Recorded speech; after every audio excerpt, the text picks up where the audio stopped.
Grabe, andito lahat. Guys, kung ayaw nyo matulad sa akin. 10 utos para pera ay hindi maubos. Number 8, never invest in schemes that guarantee quick or guaranteed profits with little to no risk. Ba't ngayon ko lang nakita itong librong to?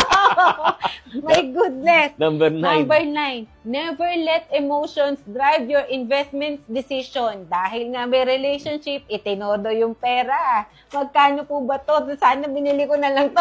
Sana loko ko ng milyon. Bilyon. Billion. Number 10, never hesitate to seek professional advice when needed. Chinky, ba't ngayon ko lang kayo nakilala? Sana noon pa. Grabe. Ngayon lang tumbok na to, sir. O Ngayon noon lang. pa? Ngayon this year.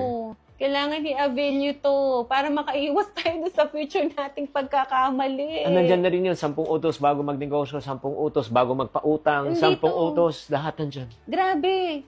Grabe. Andito lahat. Guys, kung ayaw nyo matulad sa akin, ito na po ang guide.